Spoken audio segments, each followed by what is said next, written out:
The mountain road curved upward through stands of pine and aspen, their branches heavy with late autumn snow. I rolled down my window despite the cold, breathing in the sharp air that smelled of wood smoke and ice. This was supposed to be my sanctuary weekend, 3 days away from the relentless pace of managing a boutique architecture firm in Denver. 3 days of silence, solitude, and sketching by the fireplace in my mountain house. I had built that house myself. Well, designed it myself, and overseen every detail of construction 5 years ago, when the inheritance from our grandmother finally cleared. The A-frame cabin sat on 12 acres of wilderness 2 hours outside Boulder, perched on a ridge with views that stretched across 3 valleys. Floor-to-ceiling windows, radiant, heated floors. A stone fireplace that reached 20 feet to the vaulted ceiling. It was my masterpiece, my refuge, and mine alone. The property deed had only my name on it. I had paid for everything: the land, the construction, the furnishings, every light fixture and door handle. My sister Diane knew this. Her husband Gregory knew this too, which made what I saw when I pulled into the driveway even more shocking. 4 trucks and 2 SUVs crowded the space where I usually parked. Music thumped from inside the house, bass notes I could feel in my chest even with the windows closed. Through the large living room windows, I could see figures moving around, holding drinks, laughing. The lights blazed in every room. My hands tightened on the steering wheel. I sat there for a full minute, processing what I was seeing. Then I grabbed my weekend bag from the passenger seat and walked up the stone path to my own front door. I did not knock. This was my house. The scene inside stopped me cold. 8 men sat around my custom dining table, which I had commissioned from a woodworker in Estes Park. Cards, chips, and cash covered the surface. Beer bottles clustered on my sideboard. The air reeked of cigars, which I expressly forbade in my house because the smell soaked into the wood beams. Someone had moved my furniture to make room for a makeshift bar setup, complete with a keg in a plastic tub. Gregory looked up from his cards. His face registered surprise for maybe half a second before sliding into an easy grin. He was 41, 6 feet tall, with the kind of casual confidence that came from never being told no. His salt and pepper hair was styled carefully despite the casual poker night setting, and he wore an expensive fleece pullover that probably cost more than my monthly grocery bill. "Stacy, hey." He stood, spreading his arms in a welcoming gesture as if I were the guest here. "We thought you were working this weekend." The other men turned to look at me. I recognized 2 of them as Gregory's business partners in his consulting firm. The others were strangers, probably clients or potential investors. All of them held expensive whiskey or craft beer. All of them looked perfectly comfortable in my home. "Yeah, plans changed," I said, keeping my voice level. My heart hammered against my ribs. But I had learned long ago not to show anger when dealing with Gregory. He fed on reactions, used them against you later. "Don't worry about it." Gregory's grin widened. "You want to join us? We've got room for 1 more. Buy-in is $500. $500 for a casual poker game, in my house, without my permission." "I'm good," I said. I turned and walked back out the door, leaving my weekend bag on the floor of the entryway. Behind me, I heard one of the men say something, and the whole group burst into laughter. The sound followed me down the path to my car, across the driveway, into the driver's seat where I sat with my hands shaking on the wheel. I drove back down the mountain in the gathering dusk. Snow began to fall, thick flakes that melted on my windshield before the wipers could clear them. My mind raced through what had just happened, picking apart every detail like an architect examining a flawed blueprint. This was not the first time Gregory had overstepped, but it was the most brazen. 2 years ago, he had borrowed my truck without asking, returning it with an empty gas tank and a dent in the rear bumper. Last Thanksgiving, he had invited his parents to the family dinner at my apartment, without checking with me first, then acted hurt when I pointed out that I had only prepared food for 5 people, not 8. 6 months ago, He had given my personal cell number to one of his clients, who then called me at 11 p.m. on a Tuesday, trying to get Gregory to answer some urgent question. Each time when I confronted him, Gregory made me feel like I was being unreasonable.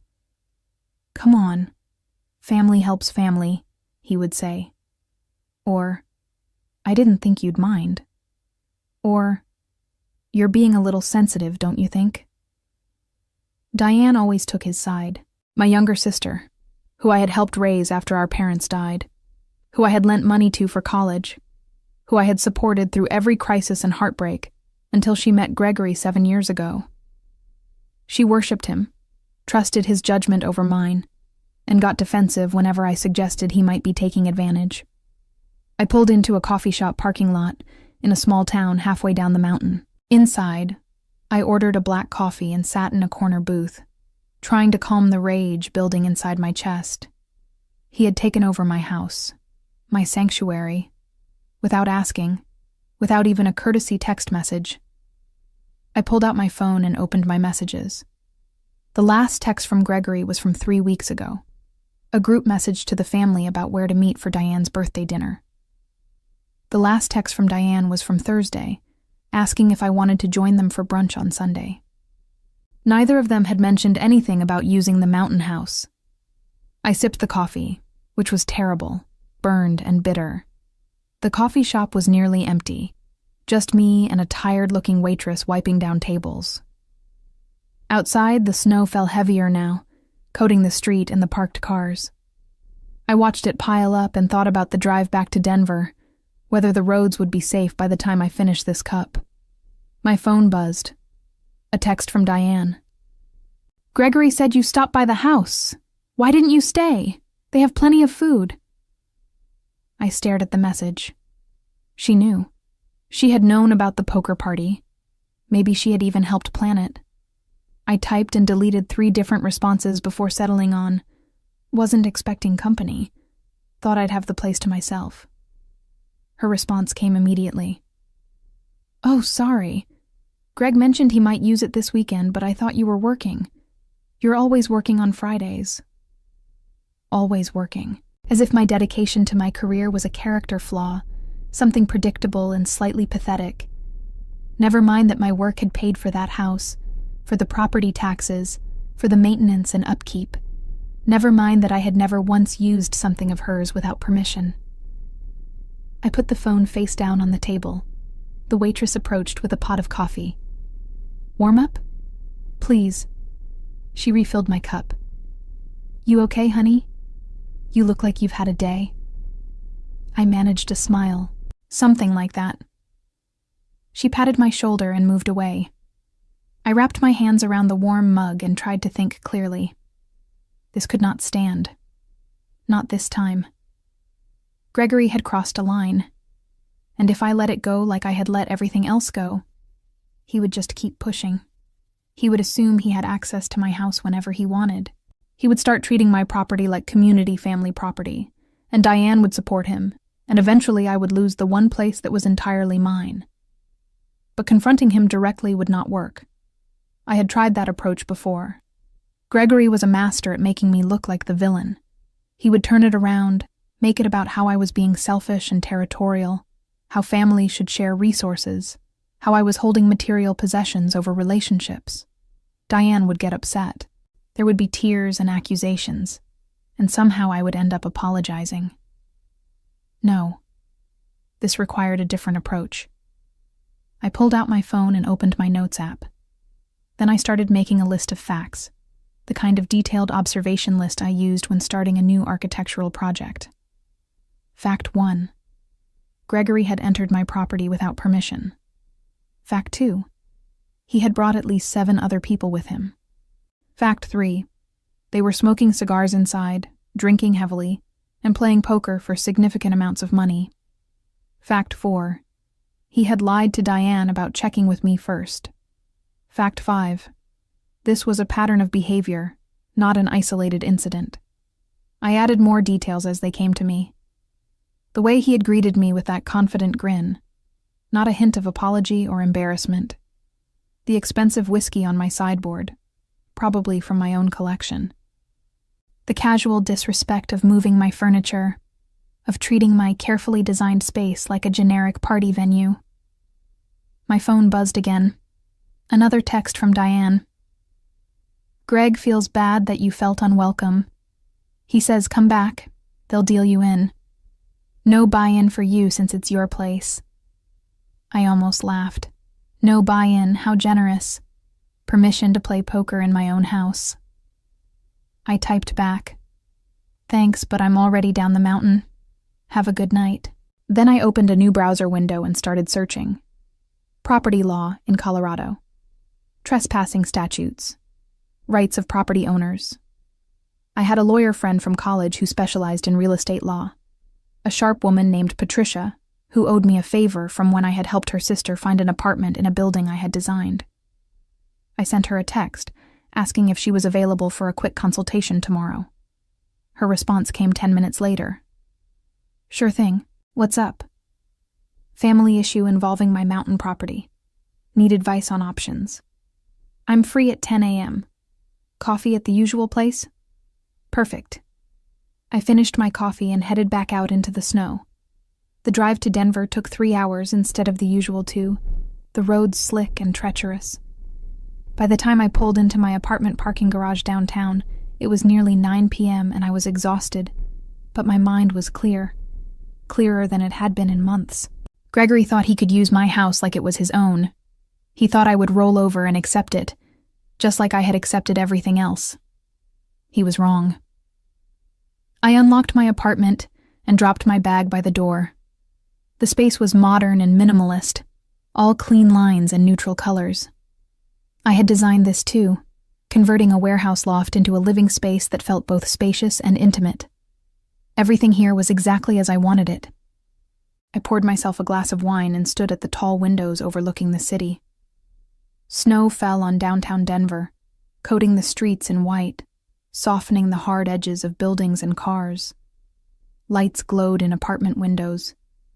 Somewhere out there, people were living their lives, dealing with their own problems and betrayals. Tomorrow I would talk to Patricia. I would get advice, explore my options. Then I would make a plan. Saturday morning arrived cold and bright. I met Patricia at a coffee shop in Cherry Creek, a neighborhood halfway between my apartment and her office. She was already there when I arrived, sitting at a corner table with a large latte and her laptop open. Patricia was 43, tall and angular, with short gray hair she wore in a pixie cut and sharp blue eyes that missed nothing. We had met at University of Colorado 15 years ago, both of us struggling through an interdisciplinary seminar on urban planning and property rights. We had bonded over terrible cafeteria food and late-night study sessions, and had stayed friends even as our careers took us in different directions. You look mad, she said as I sat down, observant as always. Tell me what happened. I laid out the whole story. The surprise poker party, Gregory's casual assumption that he could use my house, Diane's complicity in the whole thing. Patricia listened without interrupting, making occasional notes on her laptop. When I finished, she leaned back and studied me. What do you want the outcome to be? I want him to understand that what he did was not okay. I want consequences. I want him to never, ever assume he has access to my property again. And your sister? I hesitated. I want her to see who she married. I want her to stop defending him when he does things like this. Patricia nodded slowly. Okay. Here's what you need to know. From a legal standpoint, Gregory committed trespassing. You own that property outright, and he entered without your permission. The fact that he's family doesn't give him any legal right to be there. What can I do about it? Several things. You could file a police report for trespassing. You could send him a formal cease and desist letter. You could pursue a restraining order if you wanted to go nuclear, though that might be hard to justify based on one incident. She paused. But I don't think that's what you want, is it? No. Legal action would just make me look vindictive. Diane would never forgive me. So you want something more subtle? Exactly. Patricia smiled. It was not a particularly warm smile. Then we need to get creative. Tell me more about Gregory. What does he care about? His image, his business, being respected. I thought about the expensive clothes, the carefully styled hair, the way he always positioned himself as the successful entrepreneur, the guy who knew everyone and had connections everywhere. He's building a consulting firm, trying to attract high-profile clients. Everything he does is about maintaining this image of success and sophistication. And he does what, exactly? Strategic business consulting. He helps mid-sized companies restructure, optimize operations, that kind of thing. A lot of his business comes from referrals and networking. Patricia typed something on her laptop. What's the name of his firm? Pinnacle Strategy Group. More typing. Then Patricia turned her laptop so I could see the screen. It showed Gregory's company website, sleek and professional, with photos of him in a sharp suit standing in front of city skylines. The tagline read, "Elevating your business to new heights." Pretentious, I said. Very. Now here's what I'm thinking. Gregory violated your property rights, but he also violated your trust. And he did it in front of witnesses, at what was presumably a business-related event. I think some of those men were potential clients. Even better. So he's using your property to impress business contacts, to create an image of himself as someone with resources and connections, a guy who has access to a luxury mountain house for casual weekend parties. Patricia's smile widened. What if we removed that image? What if we made it very clear to everyone who was there that he was trespassing, that he doesn't actually have the right to use that property, and that you, the actual owner, are not pleased? How would we do that? We could send a formal letter, not threatening legal action, just documenting the incident. Very professional, very official. We send copies to Gregory, to Diane, and to the registered address of his business. We keep the language neutral, but make the facts crystal clear. Then you forward that letter to a few key people. Maybe someone at the company where his biggest clients work. Maybe someone in his professional network who would be interested to know that Gregory is not quite as well connected as he pretends to be. I considered this. It was subtle. It would not look like revenge, just like me protecting my property rights. But it would be devastating to Gregory's carefully constructed image. Would that be legal? I asked. Sending a factual letter documenting trespassing on your property? Absolutely. Sharing that letter with others? As long as everything in it is true, there's no legal issue. You're not defaming him. You're not lying. You're just making sure people have accurate information about what happened. I sipped my coffee, thinking it through. There was an elegant simplicity to this approach. No screaming confrontation. No family drama. Just quiet, professional consequences. Gregory had used my house to boost his image, so I would use the truth to correct that image. I like it, I said. But I want to go bigger. Patricia raised an eyebrow. How much bigger? He's hosting a poker party at my house right now, this very moment. What if I took my house back? Tonight, in front of his guests? You mean show up and kick everyone out? No, I mean show up and make it very clear whose house it is. Be polite, be gracious, but establish my authority. Document everything. Maybe bring a friend or two as witnesses. Let Gregory scramble to explain why he's throwing a party in someone else's house without permission. Patricia grinned. I love it. It's direct, it's asserting your rights, and it puts him in an impossible position. He can't get angry without looking like an entitled jerk. He can't double down without making things worse. And his guests will see exactly who really owns that property. Can you come with me? Absolutely. This I have to see. When do we leave? I checked my watch. It was 11:30 a.m. Give me an hour to make some preparations. Then we drive up together. I'll bring my camera, document everything for the record. We shook hands across the table. My heart raced with anticipation and a sharp, fierce satisfaction. Gregory wanted to play games with my property? Fine. I would show him exactly what happened when you underestimated me. I spent the next hour back at my apartment, making phone calls and sending emails. I called my friend Jordan, who worked as a photographer for an architectural magazine. I explained the situation in general terms and asked if he wanted to join us for the afternoon, maybe get some shots of the house for his portfolio. He agreed immediately. Then I called the security company that monitored my mountain property. I told them I would be visiting this evening and wanted to make sure the system was armed and functioning.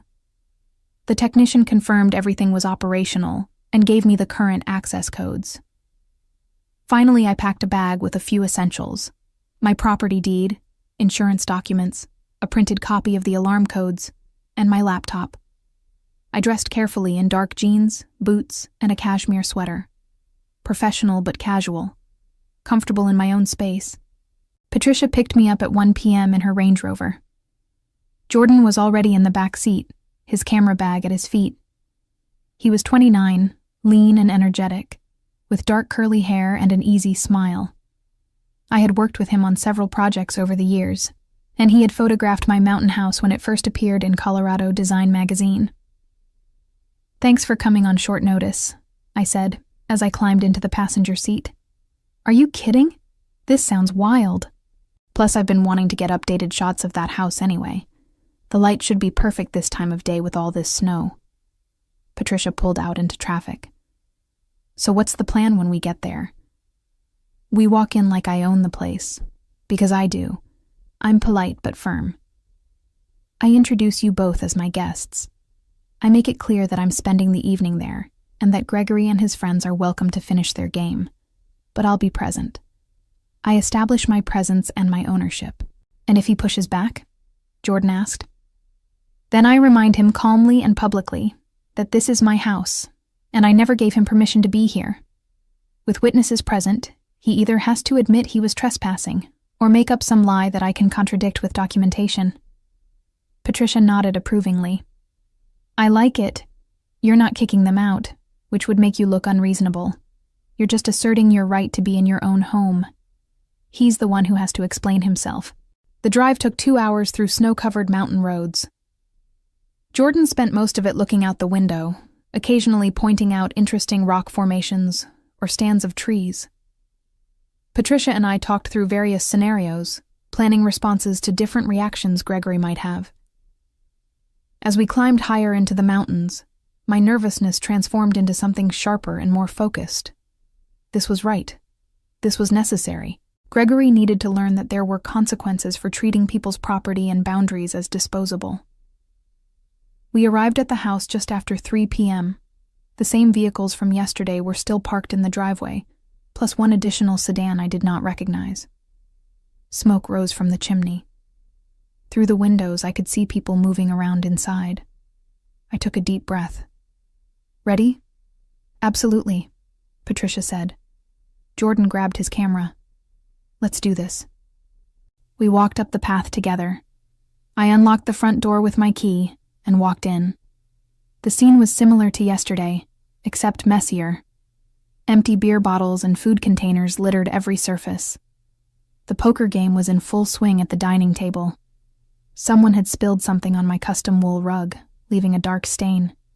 The air was thick with cigar smoke, despite the windows I had cracked open for ventilation. Gregory looked up from his cards. His expression flickered through surprise, confusion, and then something like annoyance before settling into forced warmth.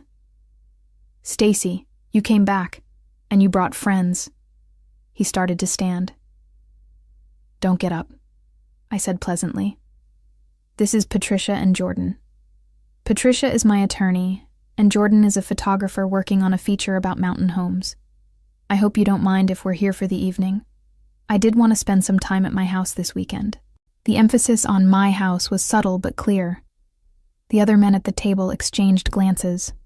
One of them, a heavy-set man in his 50s, looked distinctly uncomfortable. Of course," Gregory said smoothly. "Though I wish you'd given us some warning. We could have tidied up a bit." I didn't realize I needed to give warning to visit my own property. I smiled as I said it, keeping my tone light and friendly.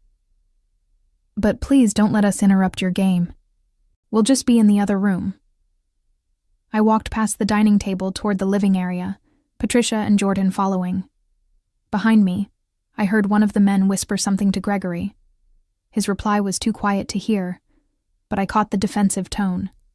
Jordan immediately started photographing the interior, focusing on the architectural details and the mountain views through the windows. Patricia settled on the couch with her laptop. I walked through each room, noting the damage and disorder with growing anger that I kept carefully hidden behind a calm expression.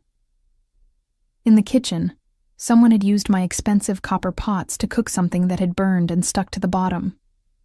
My marble countertops were covered in food debris and ring stains from glasses placed directly on the stone. The trash can overflowed with beer bottles and takeout containers. I pulled out my phone and started taking photos. Every stain, every piece of damage, every sign of careless disregard for my property. Patricia joined me after a few minutes, making notes on her laptop. "This is all going in the documentation," she said quietly. "Property damage, unauthorized use, violation of house rules about smoking inside. This is actually better than I expected for our purposes." From the dining room came the sound of chairs scraping and men talking in low voices. The poker game seemed to have paused. Gregory appeared in the kitchen doorway. Up close, I could see the tension in his jaw, the forced casualness of his posture. "Can we talk? Privately?" "Of course." I gestured to the back deck. "Outside?" We stepped out onto the deck, which wrapped around two sides of the house. The air was cold and sharp, the afternoon sun beginning its descent toward the mountains. Snow covered the railing and the furniture I had stored there for winter. Gregory closed the sliding door behind us.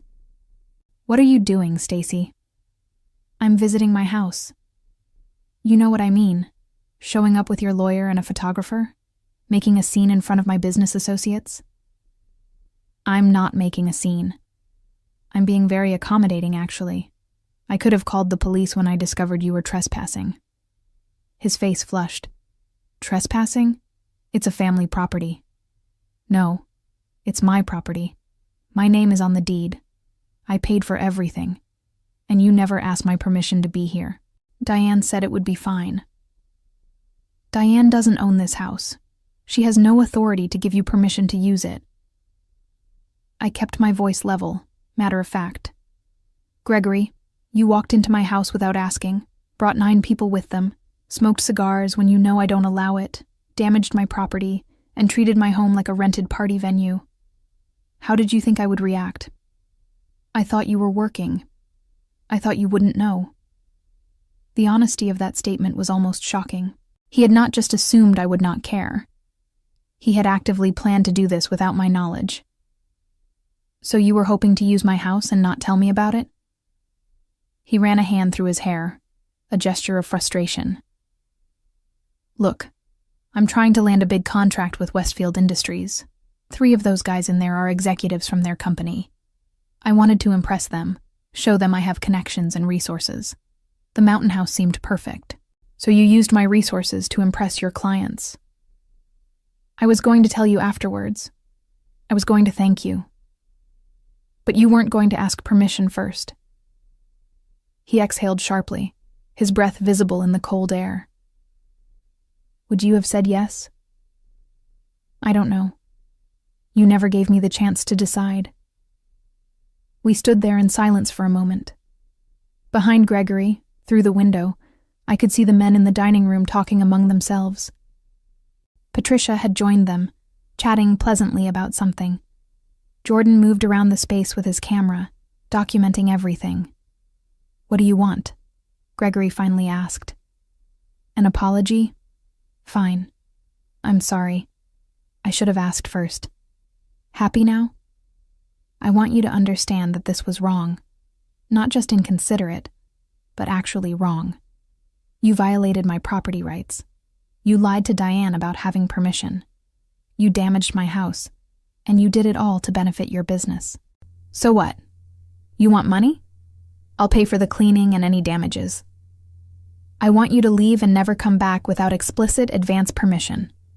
And I want you to explain to those men inside that this is not your house, that you don't have the right to be here, and that you made a serious error in judgment." His expression hardened. "You want me to humiliate myself in front of potential clients. I want you to tell them the truth." "That's the same thing. If I admit this was unauthorized, they'll think I'm unprofessional. I could lose the Westfield contract. Maybe you should have thought of that before you trespassed." Gregory's hands clenched into fists at his sides. "You know what your problem is, Stacy. You're so rigid, so obsessed with rules and boundaries that you can't see the bigger picture. This is family. We're supposed to help each other. Help is when someone asks and the other person agrees. This was theft." "Theft? Jesus, you're being dramatic. You took something that belonged to me without permission. What would you call it?" He shook his head, anger radiating from him now without any attempt to hide it. "I call it you being a selfish, uptight control freak who cares more about property than people. Diane always said you were like this, but I defended you. I said you were just careful, just protective. But she was right. You're impossible."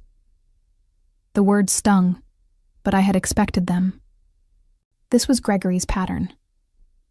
When confronted with his own bad behavior, he attacked the person calling him out. He made them the problem. "I'm going back inside," I said. "You have a choice.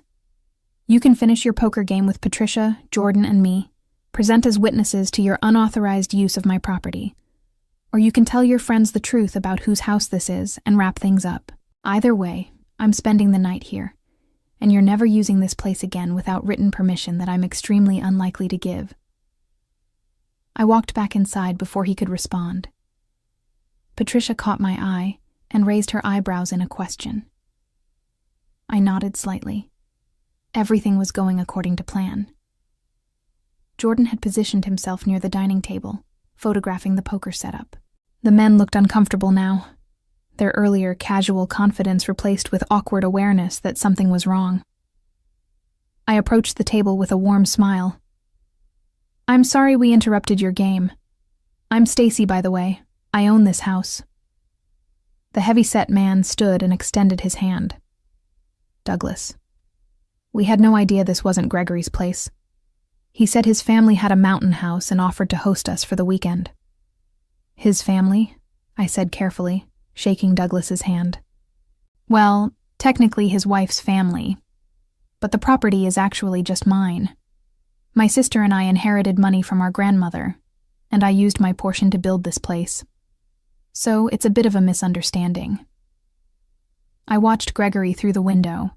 He was still on the deck, phone pressed to his ear, probably calling Diane. Another man spoke up, younger, with wire-rimmed glasses and a nervous energy. "Should we go? We don't want to impose."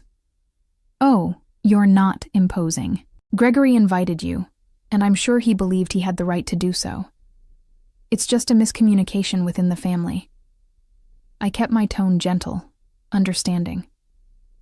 Not blaming Gregory directly, but making it very clear that he had acted without authority. "Please, finish your game. I'll be in the other room if anyone needs anything." The damage was done, though. The atmosphere had shifted completely. These business executives now knew that Gregory had brought them to a house he did not own, without permission from the actual owner. Whether or not they believed his story about it being a family misunderstanding, the professional image he had been trying to project was shattered. Gregory came back inside 10 minutes later. His face was set in rigid lines, anger and humiliation warring in his expression. He gathered his things with sharp, jerky movements. "We're leaving," he announced to the table. Something came up. Family emergency. The men began packing up their cards and chips without argument. I noticed several of them exchanging glances that spoke volumes. They knew there was no emergency. They knew something else was happening here. Douglas approached me on his way out. "Thank you for your hospitality, and I apologize for any inconvenience. If I had known the situation, I would never have accepted the invitation." No need to apologize, I said warmly. I hope you enjoyed the mountains while you were here. He nodded and followed the others out to their vehicles. Within 20 minutes, everyone was gone except Patricia, Jordan, and me. We stood at the window and watched the convoy of vehicles disappear down the mountain road. That was masterful, Patricia said. You didn't kick them out, but you made Gregory choose between humiliating himself or leaving on his own. And you came across as reasonable and gracious the whole time. Jordan was scrolling through his camera. I got some great shots of the house, plus plenty of documentation of the damage and the unauthorized party. This should all be useful if you need it later. My phone buzzed. Multiple messages from Diane, each one more frantic than the last. What did you do? Gregory is furious. He said you showed up with your lawyer and embarrassed him in front of clients. Why are you being so petty? It's just a house. Call me. We need to talk about this. I put the phone down without responding.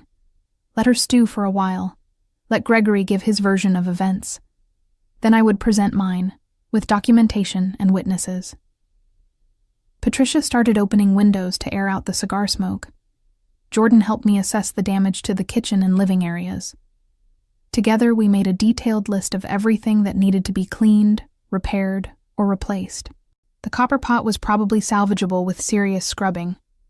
The rug would need professional cleaning or replacement. The countertops could be refinished.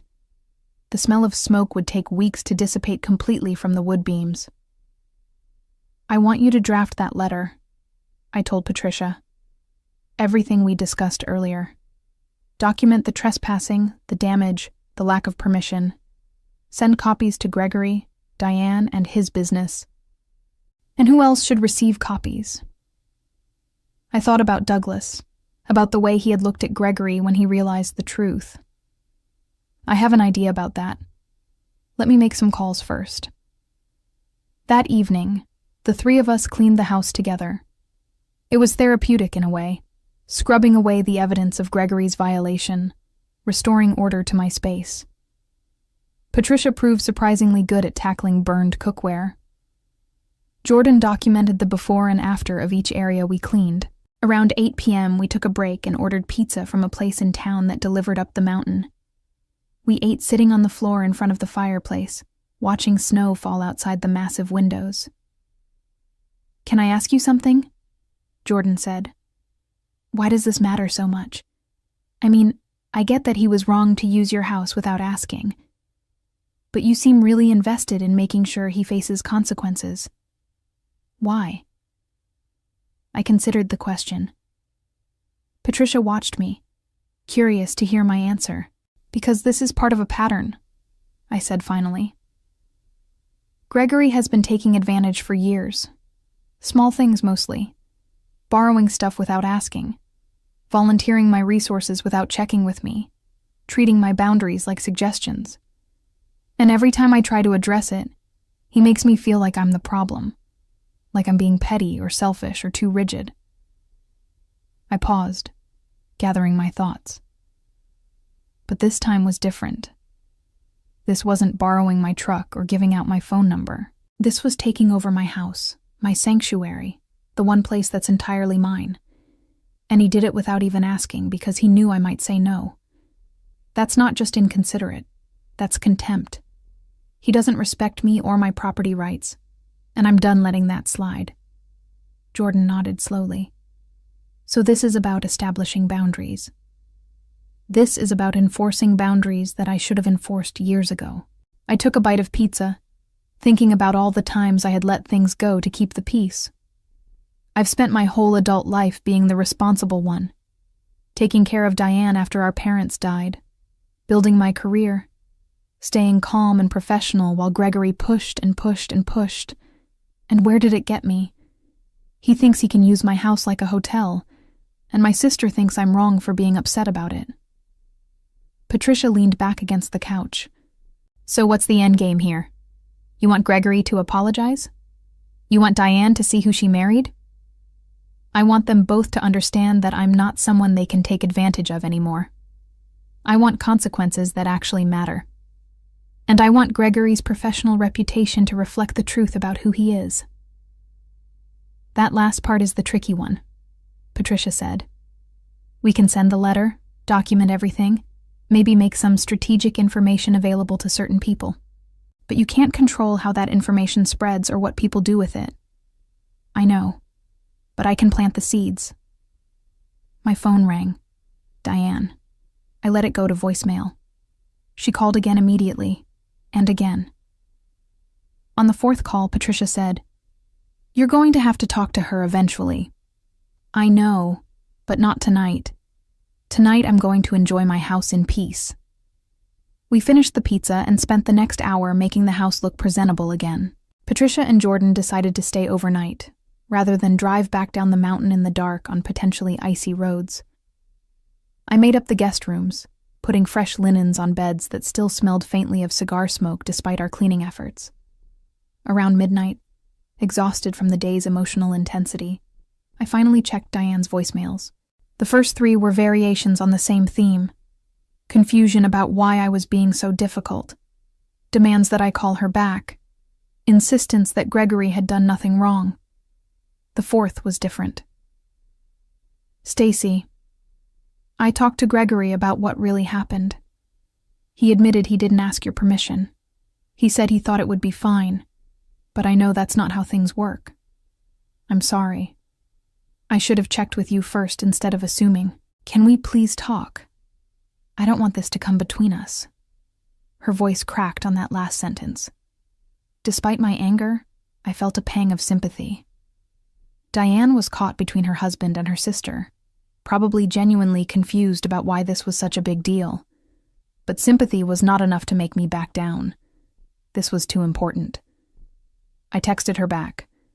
We can talk tomorrow. Right now, I'm at the house cleaning up the mess Gregory left.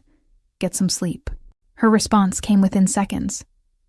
What mess? What are you talking about? I sent her 3 photos. The stained rug, the burned pot, the overflowing trash. Then I added, cigar smoke in all the wood beams despite my no-smoking rule. Food burned onto my countertops. My furniture moved around and not put back. This is what happens when someone treats property like it's disposable. She didn't respond after that. I lay in bed that night, staring at the ceiling beams and listening to the house settle around me. The silence was profound after the chaos of the past 2 days. This was my space, my sanctuary, exactly as I had designed it, and I had taken it back. But I was not done yet. Sunday morning, Patricia and I drafted the letter while Jordan made breakfast.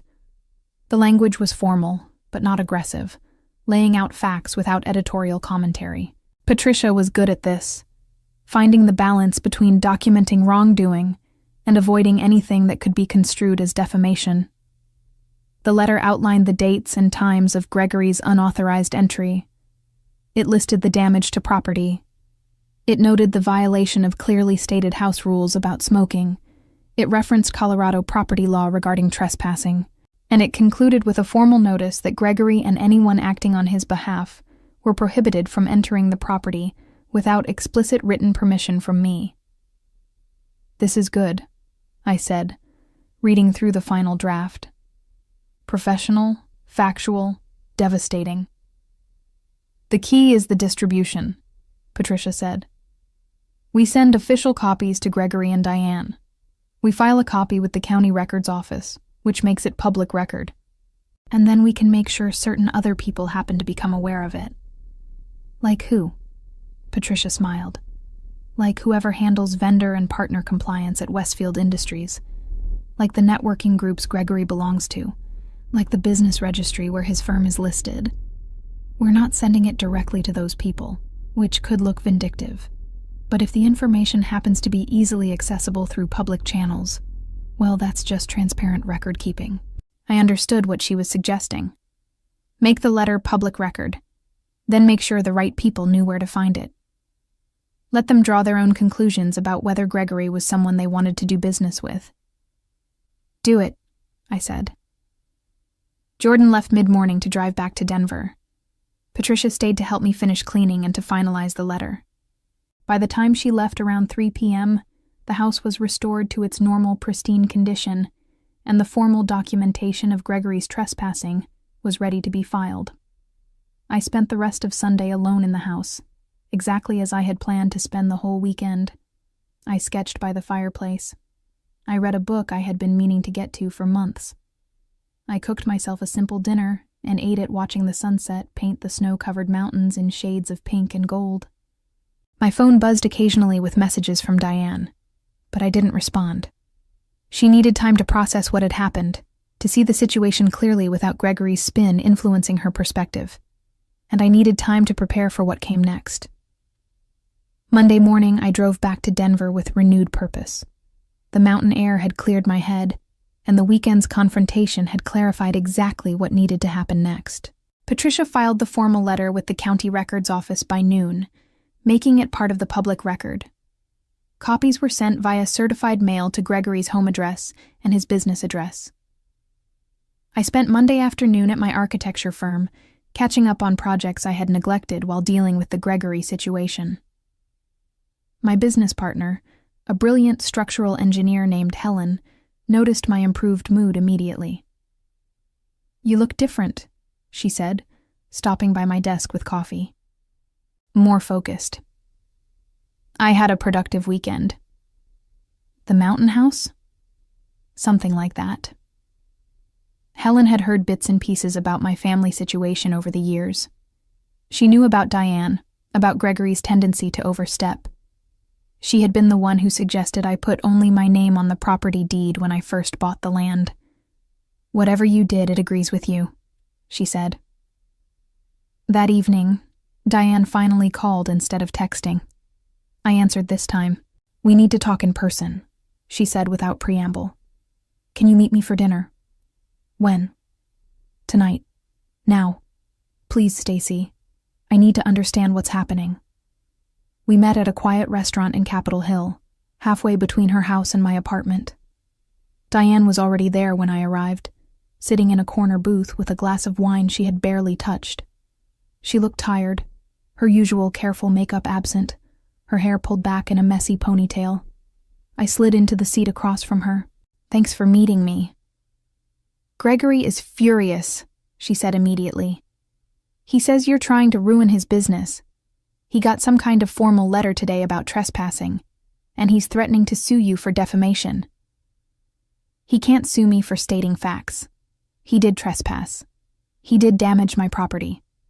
Everything in that letter is documented and true. But why did you have to make it so official?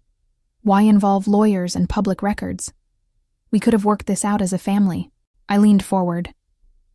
"Diane, do you understand what he did? He took over my house without permission. He brought clients there to impress them, using my property to boost his business image. He smoked cigars inside when he knew I forbid it. He damaged my things and didn't bother to clean up. And when I confronted him, he tried to make me feel like I was the problem for being upset. He made a mistake. He should have asked first. But you're making it into this huge thing, and I don't understand why. Because it is a huge thing. It's not an isolated mistake. It's part of a pattern of Gregory treating me like my boundaries don't matter, like my property is his to use however he wants." Diane's eyes filled with tears. "You're my sister. He's my husband. I can't choose between you." "I'm not asking you to choose. I'm asking you to acknowledge that what he did was wrong and that there need to be consequences. But these consequences could destroy his business. Those executives from Westfield Industries, they're not returning his calls now. He thinks you said something to them." I didn't have to say anything. They saw the situation for themselves. They realized he had brought them to a house he didn't own, without the owner's permission. That's all on Gregory. The server appeared and took our order. We sat in uncomfortable silence until she left. Diane wiped her eyes. "He says you've always been jealous of him, that you never accepted our relationship because you couldn't stand to see me happy." The accusation was so absurd I almost laughed. "Diane, I helped pay for your wedding. I've never been anything but supportive of your relationship. even when Gregory did things that bothered me. But support doesn't mean letting him walk all over me. So, what do you want? An apology? I want him to understand that actions have consequences. I want him to stop treating me like I'm unreasonable for having boundaries. And honestly, I want you to see him clearly, not through the filter of being in love with him. Diane looked down at her wine glass. What does that mean? It means Gregory is good at making himself look like the victim. He's good at spinning situations so that whoever calls him out ends up looking like the bad guy. But the facts are simple.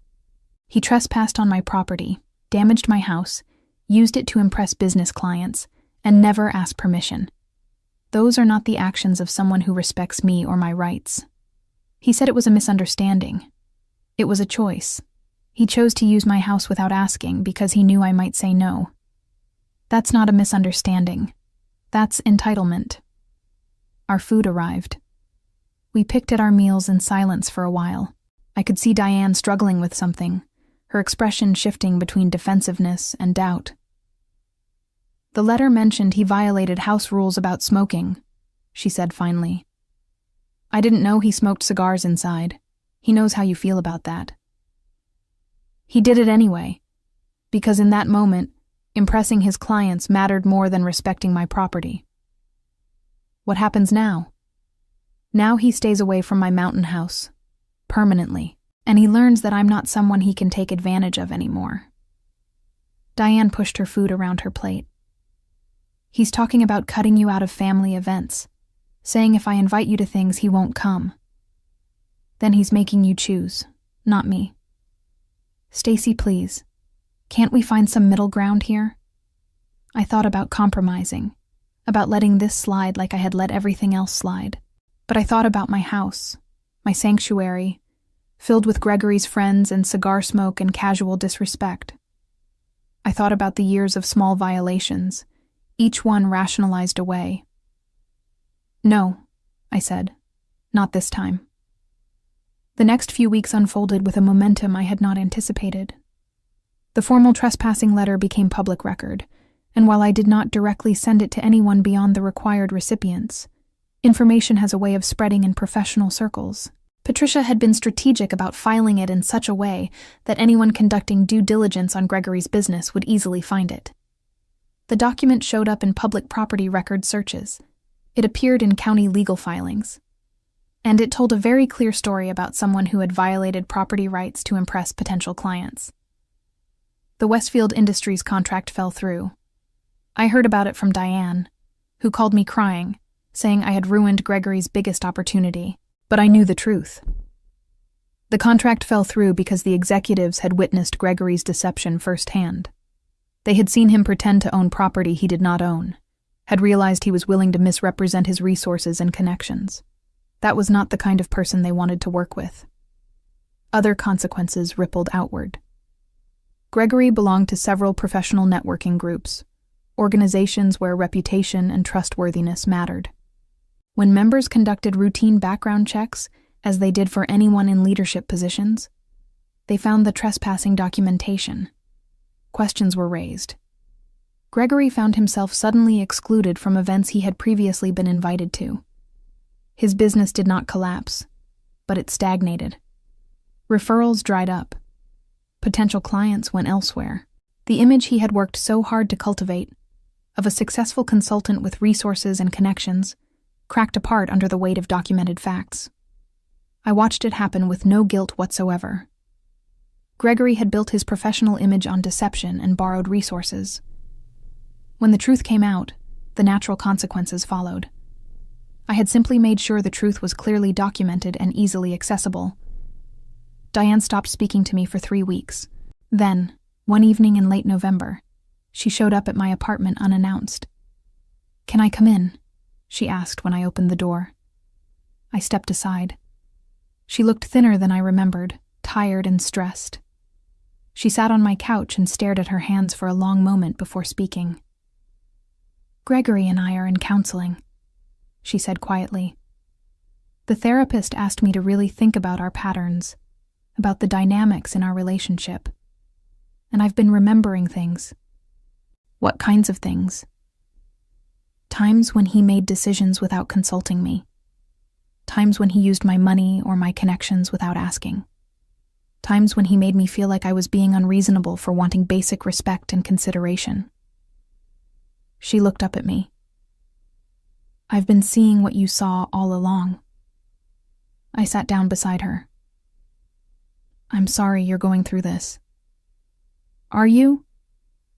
Part of me thinks you wanted this to happen. Wanted me to see him clearly. I wanted you to be safe and respected. If that meant seeing Gregory clearly, then yes, I wanted that. Diane wiped her eyes. He's been lying about other things too. Money stuff. He took out loans using our house as collateral without telling me. He's been spending beyond what we can afford, trying to maintain this image of success even as the business struggled. This was worse than I had known. What are you going to do? I don't know yet. The therapist says I need to decide what my boundaries are, what I can accept, and what I can't. But it's hard, Stacy. I love him. Even knowing all this, I still love him. Love and respect are not the same thing. You can love someone and still recognize they're not treating you well. Is that why you never dated much? Because you were afraid of ending up like this? The question caught me off guard. Maybe partly. Mostly, I've just been focused on my work, on building something that's entirely mine. Like the mountain house. Like the mountain house. We sat in silence for a while. Then Diane said, I'm sorry I didn't believe you at first.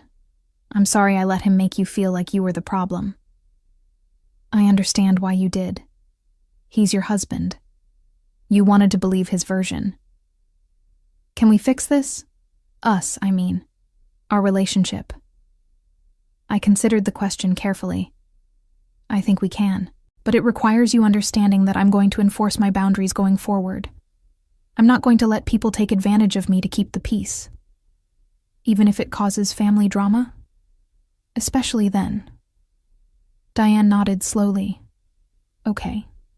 I can respect that. And for what it's worth, Gregory won't be coming around anymore. I told him he needs to apologize to you properly, acknowledge what he did wrong, and respect your boundaries going forward. He's not ready to do that yet, so he's not welcome at family events where you'll be. You're making him choose.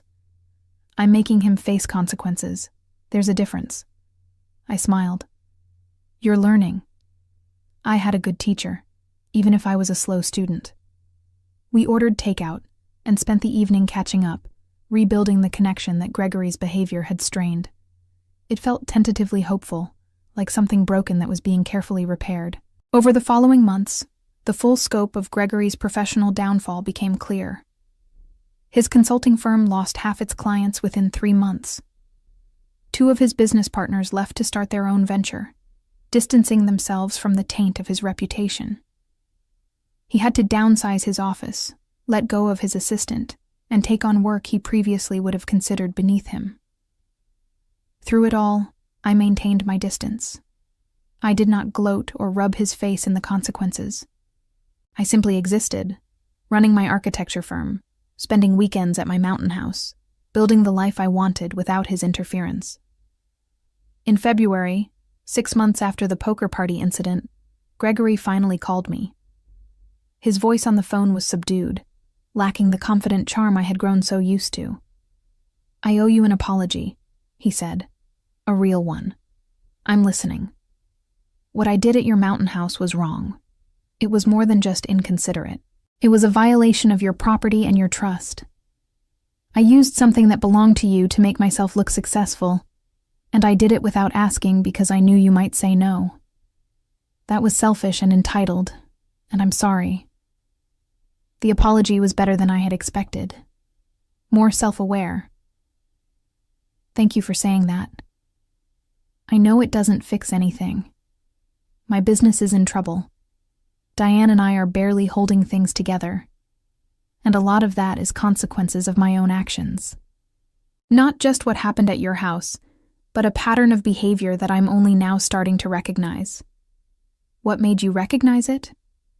Therapy, mostly. And hitting rock bottom professionally. When everything you've built falls apart, you have to look at why it fell apart. And I realized I had been building on a foundation of shortcuts and borrowed credibility.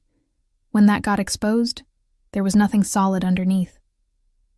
I found myself feeling something unexpected, not quite sympathy, but perhaps a distant form of empathy.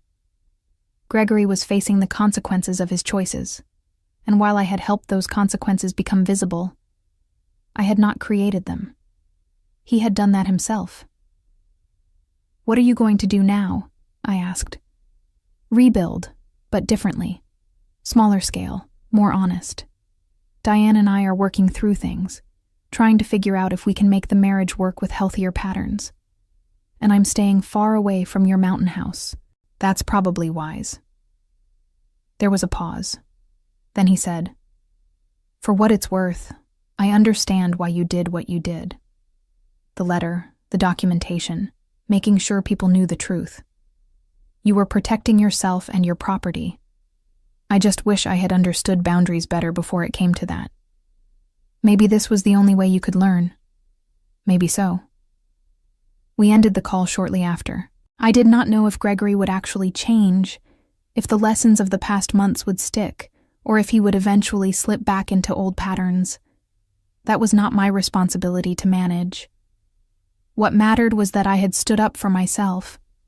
I had enforced my boundaries clearly and firmly, and when someone tried to make me the villain for doing so, I had let the facts speak for themselves. Spring came to Colorado with sudden warmth and rushing snowmelt. I spent more weekends at the mountain house, which had truly become the sanctuary I had always intended it to be. No unexpected guests, no violations of my space, just solitude and peace whenever I needed it. Helen and I landed several major projects for the firm, including designing a new community center in Boulder and renovating a historic building in downtown Denver. My professional life flourished in a way it had not when I was constantly managing family drama and Gregory's intrusions. Diane and I rebuilt our relationship slowly. We met for dinner every few weeks, talked on the phone regularly, and found ways to connect that did not involve Gregory. He stayed distant, and I was content with that arrangement. Perhaps eventually we would find some kind of functional family dynamic, but I was in no rush. In late April, Patricia invited me to a gallery opening where one of Jordan's photography series was being featured. The series was called Sanctuaries, and it included several shots of my mountain house taken during that eventful weekend. The images were stunning, capturing both the architectural beauty of the space and something more intangible about the concept of personal sanctuary. Standing in the gallery, looking at my house rendered in dramatic black and white photographs, I felt a deep sense of satisfaction. I had fought for this space, for my right to control it and protect it, and I had won. A woman approached me, studying the photos. "These are remarkable. Do you know whose house this is?" "Mine," I said simply. "Really? It's beautiful. You must love spending time there." "I do. It's exactly what I need it to be." She moved on to examine other photographs. I stayed, looking at the image of my living room with its soaring ceiling and massive windows. The photo had been taken in the late afternoon, with golden light streaming through the glass and illuminating the space I had designed. This was what I had fought for. Not just a house, but the principle that my boundaries mattered, that my property was mine to control, and that I did not have to accept violations to keep the peace. Gregory had learned the consequences of his actions the hard way. His business struggled for months before he finally closed Pinnacle Strategy Group entirely and took a conventional job with a mid-sized consulting firm where someone else called the shots. His professional reputation never fully recovered from the documentation of his trespassing and the way potential clients had witnessed his deception firsthand. The networking groups quietly dropped his membership. The invitations to exclusive business events stopped coming. He had wanted to appear successful and well-connected, but instead he became known as someone who could not be trusted with basic professional ethics. Diane eventually filed for divorce 18 months after the Mountain House incident, citing irreconcilable differences, and Gregory's continued pattern of deception about finances and boundaries. She moved into a small apartment downtown and started rebuilding her own independence. We grew closer during that time, and she thanked me more than once for forcing her to see the truth she had been avoiding. As for me, I continued designing buildings, spending weekends in my mountain sanctuary, and living life according to my own terms. The revenge I had taken was not loud or dramatic, but it was complete and permanent. I had simply made sure the truth was documented, accessible, and impossible to spin away. Sometimes the most effective revenge is not destruction, but exposure, letting natural consequences follow from revealed facts. Standing in that gallery, I realized that the real victory was not in Gregory's downfall, but in my own transformation. I had stopped accepting violations of my boundaries. I had stopped prioritizing peace over respect. I had learned that enforcing consequences was not cruelty, but clarity, and that protecting what I had built was not selfishness, but wisdom.